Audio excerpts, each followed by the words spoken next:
ভিত্তি করে আমি দাবি করছি নোবেল কমিটি এই মুহূর্তে ইউনেসের নোবেল পুরস্কার ফেরত নিন।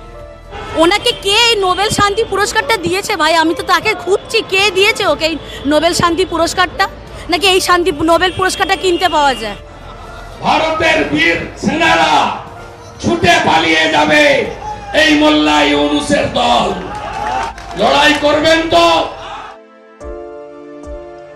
শান্তিতে তিনি নোবেল পেয়েছেন, কিন্তু অশান্ত বাংলাদেশকে তিনি শান্ত করতে ব্যর্থ।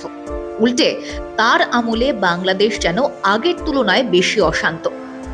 বাংলাদেশের সংখ্যালঘু হিন্দু, বৌদ্ধ, পাহাড়ি, আদিবাসী, এমনকি মুক্তিযোদ্ধারাও শান্তিতে নেই। তাই তিনি শান্তিতে নোবেল পাওয়ার যোগ্য নন, অভিযোগ ভারতীয় বিদ্বজনদের। ইউনূসের নোবেল বাতিলের দাবি নিয়ে তারা আবেদন জানাবেন নোবেল কমিটিকে।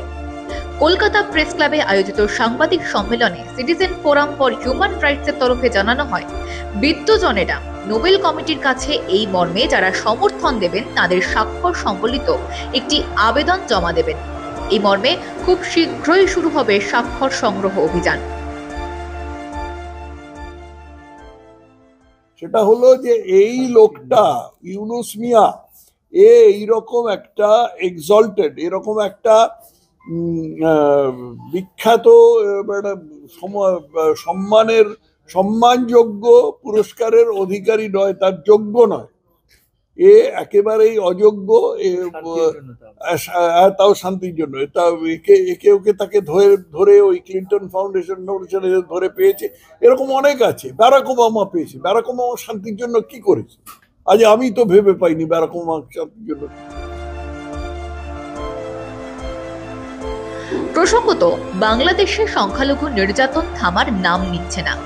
হাসিনা পরবর্তী আমলে হিন্দুদের দাবি আদায়ের জন্য শুরু হওয়া গণতান্ত্রিক আন্দোলনের কণ্ঠ হয়ে ওঠার জন্য চিন্ময় কৃষ্ণ প্রভুকে একাধিক মিথ্যে মামলায় ফাঁসিয়ে বিনা বিচারে জেলবন্দি করে রাখা হয়েছে। হাজারো হিন্দু আক্রান্ত। সংখ্যালঘু হিন্দু, পাহাড়ি, আদিবাসী এবং বৌদ্ধ নারীদের সম্ভ্রম লুট করা হয়েছে। জোর করে পদত্যাগ করানো হয়েছে হিন্দু চাকরিজীবীদের। তাদের জমি জায়গা দখল করা হচ্ছে। শান্তির জন্য নোবেল প্রাপক মোহাম্মদ ইউনূস সব দেখেও চুপ। নির্যাতনের ঘটনাকে বানানো গল্প বলে উড়িয়ে দিচ্ছেন তিনি। অথচ ভারতের বিদেশ সচিবের সঙ্গে বৈঠকের পর উপদেষ্টা নিজে স্বীকার করেছেন হিন্দুদের সঙ্গে নির্যাতনের ঘটনা ঘটেছে। মিথ্যে মামলাও দেওয়া হয়েছে হিন্দুদের।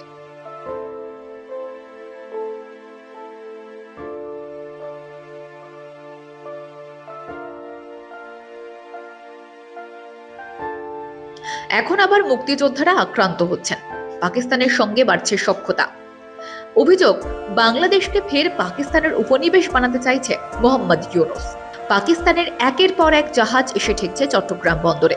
দেখানো হচ্ছে প্রয়োজনীয় সামগ্রী আসছে করাচি থেকে, কিন্তু এর আড়ালে অস্ত্রশস্ত্র পাকিস্তান থেকে আমদানি করা হতে পারে এই সন্দেহ একেবারেই অমূলক নয়। ইতিমধ্যেই পাকিস্তানের প্রধানমন্ত্রীর সঙ্গে সাক্ষাৎ করে হাসি মুখে ছবি তুলেছেন ইউনূস। এই হাসি মুখের আড়ালে গভীর ষড়যন্ত্র আছে তা ভালো করেই জানে নয়াদিল্লি। অন্যদিকে মার্কিন ডিপ স্টেটের ক্ষমতায় বলিয়ান ইউনূস এখন থেকেই ভয় পাচ্ছেন, কারণ তিনিও ভালো করেই জানেন বাইডেন ক্ষমতা থেকে চলে গেলে এবং সেই চেয়ারে ট্রাম্প বসার পর বদলে যাবে পরিস্থিতি। সেই কথাই এদিন ইউনূসকে মনে করিয়ে দিয়েছেন প্রাক্তন রাজ্যপাল তথাগত রায়। 20 জানুয়ারি পর্যন্ত এই পরিস্থিতি চলবে।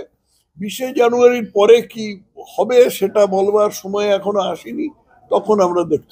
এদিন কলকাতা প্রেস ক্লাবে আয়োজিত সাংবাদিক সম্মেলনে সিটিজেন ফোরাম ফর হিউম্যান রাইটসের তরফে বাংলাদেশের প্রশাসনের কাছে রাজধর্ম পালনের আর্জি জানানো হয়। পাশাপাশি দেশের পরিস্থিতি দ্রুত স্বাভাবিক করার আবেদন জানানো হয়।